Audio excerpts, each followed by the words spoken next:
မနေ့ကတော့ Xiaomi ကတော်တော်လေးလှတဲ့ CV3 ကိုကျွန်တော်ရောက်ချင်း unboxing လုပ်ပေးလိုက်ပြီးရဲ့တကာလာမှာတော့ဒီနေ့နောက်ထပ်တစ်လုံးရောက်လာပါတယ်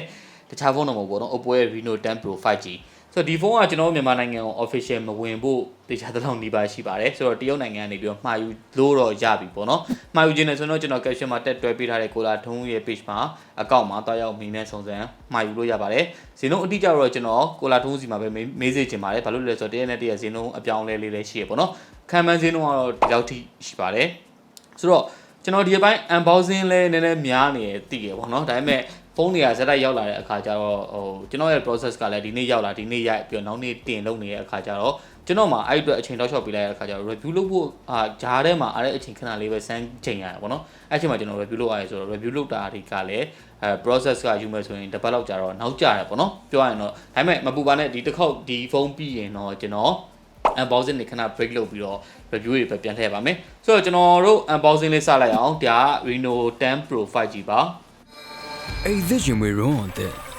ကဘာတိတ်တန်ရင်မွေရင်းနဲ့ချွေးနှံသူထွက်ချင်းမှာသုံးစားပုံမကာကွယ်ပြီးလို့ဂျုံချင်းမှုအပြည့်ပဲပေါ့အဲ့ဒီရင်မွေရုံးတဲ့ကဘာတိတ်တန်ရင်မွေရင်းနဲ့အကောင်းဆုံးကာကွယ်နိုင်မှုဆိုတော့ကျွန်တော်ဓာတ်တွေပါရင်မလိုတော့ဘူးပေါ့ဆိုတော့ဒီမှာဓာတ်လေးကိုဒီလိုဆွဲပြီးတော့ခွာလိုက်အောင်စိုးပေါ့နော်ဆိုတော့ဘာရောင်လေးဖြစ်မလဲဒီဖုန်းက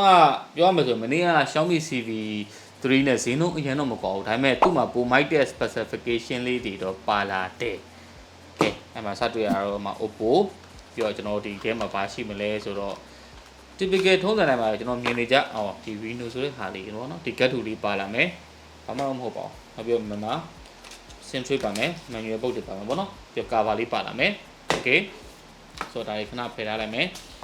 ပြီးတော့ဖုန်းဝါဖုန်းကတော်တော်လေး Reno 8ပေါ့နော်8နဲ့ဘေး frame တွေကတော့တူတယ်ပြီးမှဆက်ကြည့်မယ်ပြီးဒီမှာအောက်မှာကျွန်တော်တို့ဒီမှာ super volt charge ကို100 watt ထိ support လုပ်ပေးထားပါတယ်ဆိုတော့ဒီဖုန်းက100 watt ကို support လုပ်ပေးထားပါတယ်ပြီးတော့ကျွန်တော်ဒီမှာ type A to type C ပေါ့နော်အခုနောက်ပိုင်းဖုန်းတွေက watt တွေတော့များလာတယ်ဒါပေမဲ့ဒီ type A to type C တွေပဲသုံးတာများတယ် type C to C ကတိတ်မသုံးကြဘူးပေါ့နော် adapter မှာ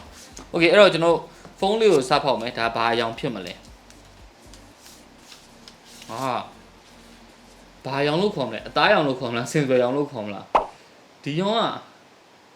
အသားရောင်ဖြစ်မှတင်တယ်အသားရောင်လို့ခေါ်တော့ဒီတမျိုးလေးပဲနောက်ပြီးတော့ဒီနောက်ဘက်ကဗျာတက်ချာတော်တော်မိုက်တယ်သူ့တက်ချာတယ်တမျိုးလေးပဲကျွန်တော်ကျန်းရှာရှာနဲ့ပေါ့နော်ဘယ်လိုပြောရမလဲမနေ့က Xiaomi ရဲ့ CV3 ကိုစကန်လိုက်ဒီနောက်ဘက်က hand feeling ကကျွန်တော်တို့glossy sun နဲ့ ceramic back ကိုပို့ရောက်တယ် premium sun နဲ့ဒီကောင်ကြတော့တက်ချာနဲ့ကျွန်တော်တို့ grade လုပ်လို့ပိုကောင်းသွားတယ်လက်ထက်မှာကန်ရတာတော်တော်လေးမိုက်တယ်ဆိုတော့ကျွန်တော်တို့စပြီးတော့ပြောရမယ့်အကြောင်းအရာကတော့ဒီမှာစတွေ့ပေါ့နော်ကင်မရာဘမ်ကတော့တော်တော်လေးထွက်တယ်ပြောရမယ်ဒါ Reno ဖုန်းတစ်လုံးအနေနဲ့ပဲတွက်မယ်ဆိုရင်တော့မှာပဲတော်တော်လေးတော့ဖုန်းကတော့ပါတယ်သို့တော့ကင်မရာဘမ်တော့ထွက်တယ်ဒါပေမဲ့ဒီအပေါ်မှာပါဒီတက်ချာလေးတွေထည့်ပေးထားတယ်ဒီနာက glossy sun နဲ့ဒီအောက်ကဒီတက်ချာမရဘူးပေါ့နော်ဒါပေမဲ့တက်ချာ pattern ပါပြီးတော့ glossy sun နဲ့ဒီအောက်ဘက်မှာတော့ကျွန်တော်ဒါ type C ပေါက်ပါမယ်ဒီ speaker ပေါက်ပါမယ်ပြီးတော့ SIM tray ပါမယ် okayပြီးတော့ဒီနားမှာ power button ဘေးမှာပေါ့နော်ဒီမှာဒါအစိမ်းအောင် essence လေးထည့်ပေးထားတယ်ဒါလေးလည်းမစိုးတော်တော်မိုက်တယ်ဆိုတော့ဒီ shape ဘက်က display ကသူ cut ဖြစ်သွားတဲ့အတွက်ကျွန်တော်တို့ဒီ cloud လေးတွေအောင်နည်းနည်းပါတယ်ကင်မရာဘက်ကထွက်တယ်ကင်မရာတိတ်မလောက်ဘူးလို့ကျွန်တော်တို့ထင်တယ်ပေါ့နော်တမျိုးကြီးဖြစ်သွားတယ်ပေါ့နော်ဒါပေမဲ့သူ့မှာ tele sensor လည်းပါတယ်နောက်ပြီးတော့ဒီ ultra wide sensor ပါမယ်နောက်ပြီးတော့ main sensor ပါမယ်ဆိုတော့ sensor 3လုံးကဒါပြီးမှဆက်ပြောမယ်ကင်မရာအကြောင်းပြောရင်းနဲ့ကဲအဲ့တော့ကျွန်တော်ဒီမှာ setup လေးစလုပ်ကြည့်ရအောင် one eternity later fingerprint ကသူက under display fingerprint နဲ့ပဲလာမယ်ပေါ့နော်ဆိုတော့ဒီမှာကျွန်တော်တခါတည်း fingerprint လေးပါဆန်းလို့ရအောင် setup လေးခါလေးလုပ်လိုက်အောင်ဒီမှာ haptic လေးလည်းမစိုးဘူးလွယ်ပြီ okay ဆိုတော့ဒီမှာ fingerprint ကအရင်တော့အောက်မြောက်အောက်လေးနည်းနည်းလေးတော့ရောက်တယ်ပေါ့နော်ဆိုတော့ဒီတစ်ချက်လေးကတော့ကျွန်တော် review ကြရင်အအဆင်ပြေမပြေထည့်ပြောရမယ်အချက်တော့ဖြစ်နိုင်မယ်လို့ထင်တယ်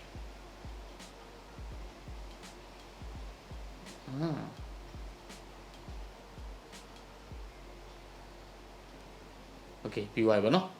ဟုတ် display ဘိုင်းကစပြောလိမ့်မယ်သူရဲ့ display ကကျွန်တော် full HD plus ပဲဒါပေမဲ့120 Hz ကို support လုပ်ပေးထားတဲ့ AMOLED panel ကိုသုံးပေးထားရပေါ့နော်ဒီရှေ့ဘက် selfie camera 32 megapixel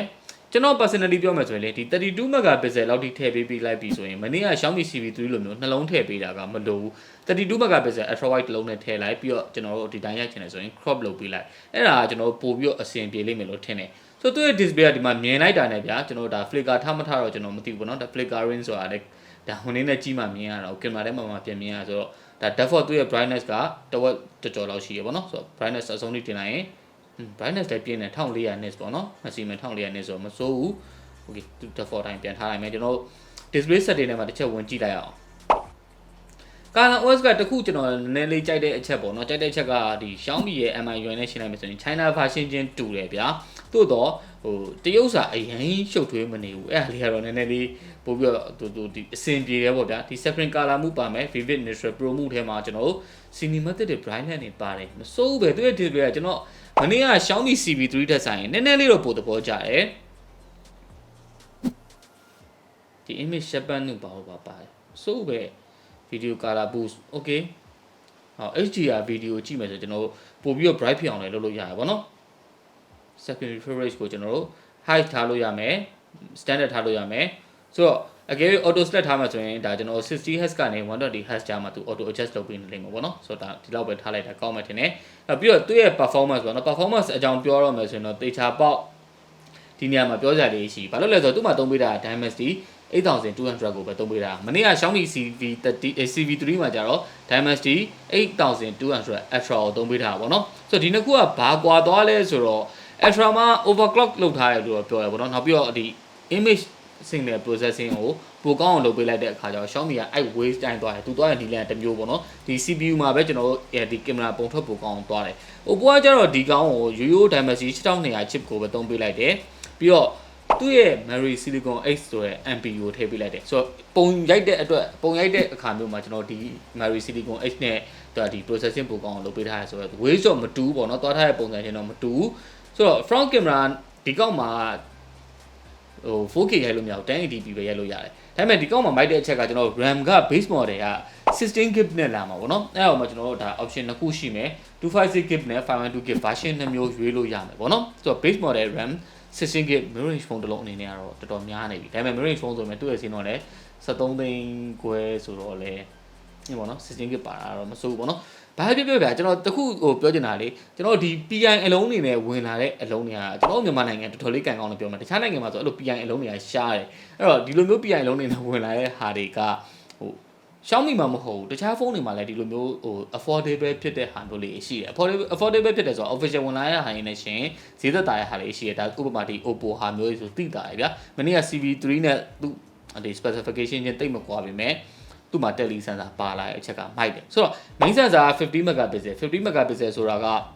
ကျွန်တော်တို့ဒီ budget phone တွေမှာတွေ့ရတဲ့50 megapixel မဟုတ်ဘူး flagship phone တွေမှာသုံးပေးတဲ့50 megapixel Sony sensor ကိုသုံးထားရလို့သူပြောထားရပေါ့နော်နောက်တစ်ချက်က tele sensor မှာကျွန်တော်တို့သူက 2HD ကို optical လေးရတယ်32 megapixel ဒီမှာ default ကို 5HD သူ zoom ပေးဆွဲထားရပေါ့နော်ဆိုတော့ဒါလေးကလည်းမစိုးဘူးကျွန်တော်တို့မျိုးပုံ crop နဲ့ရိုက်တဲ့သူဆိုရင်ဒီ tele sensor 2H ကအများကြီးပို့ပြီးတော့အဆင်ပြေတယ်နောက်တစ်ချက်က8 megapixel ultra wide 8 megapixel ultra wide ကတော့ကျွန်တော်တို့ဒါဖုန်းတွေမှာ default ပါမယ်ဒီ specification တခုဖြစ်သွားပြီဆိုတော့ဒီကင်မရာသုံးလုံးပေါင်းလိုက်တဲ့ဟာကျွန်တော်အထင်ပြောမှဆိုရင်ဒါ mid range ဖုန်းတွေမှာupper mid range ပုံဒီလိုမျိုး10သိန်းထက်ဖုန်းတွေမှာပါတင်ပါထိုက်တဲ့ specification တခုဖြစ်သွားပြီပေါ့နော်အဲ့တော့ကျွန်တော်ကင်မရာလေးစမ်းကြည့်အောင်ဆိုတော့ဒီကောင်းကိုပထမဆုံးကျွန်တော်ဒီvoice call အနေလေးစမ်းမှာပေါ့နော် 1x okay 2H ကပို့ပြီးတော့ကျွန်တော်ကတော့သဘောကျတယ် 2H ကိုကျွန်တော်အမြဲသဘောကျတယ်လားမသိဘူးပေါ့နော်ဆိုတော့ဒီမှာဒါကျွန်တော်ဟုတ်ပါပြီ agree ဒါ 2H နဲ့ရိုက်တဲ့ပုံဒါ 1H နဲ့ရိုက်တဲ့ပုံပေါ့နော်ဒီမှာ 2H နဲ့ရိုက်တဲ့ပုံတွေကတော့ဟာ details တော်တော်ကောင်းတာပဲမဆိုးဘူးပေါ့နော် nice နောက်ထပ်ကျွန်တော်ဒီ 2H ကတော်တော်မိုက်တာပဲ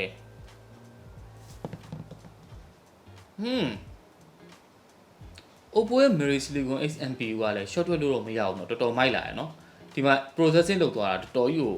သိတာတယ်ဆိုတော့နောက်တစ်ခုလေးဗျာထပ်ချ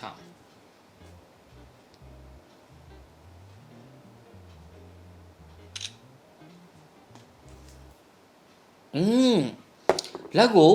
HDR short ချလိုက်တယ်ပြီးတော့ဒီရွှေရောင်ကိုတင်လိုက်တယ် brightness မိုက်တယ်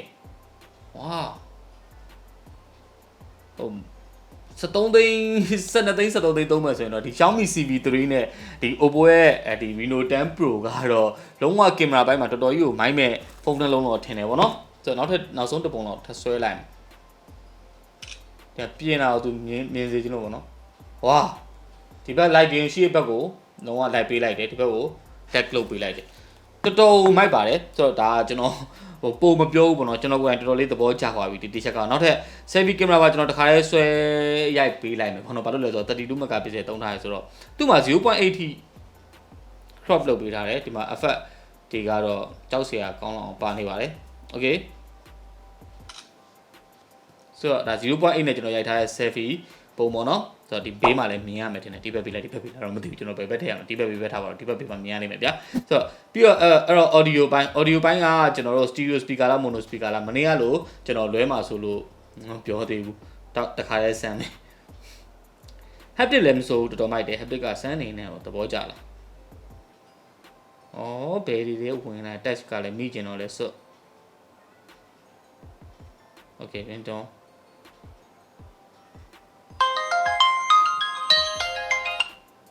ဟာ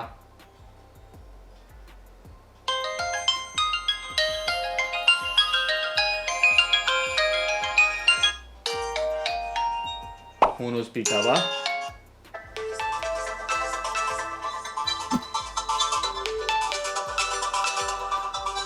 စိတ်မကောင်းစွာနဲ့ပဲ mono speaker ပါဆိုတော့ဒီစီလည်းဝင်ကြဖုန်းလုံးစလုံးကဘာလို့ဖြစ်လို့ mono speaker ဖြစ်လိုက်လဲမသိဘူးပေါ့နော်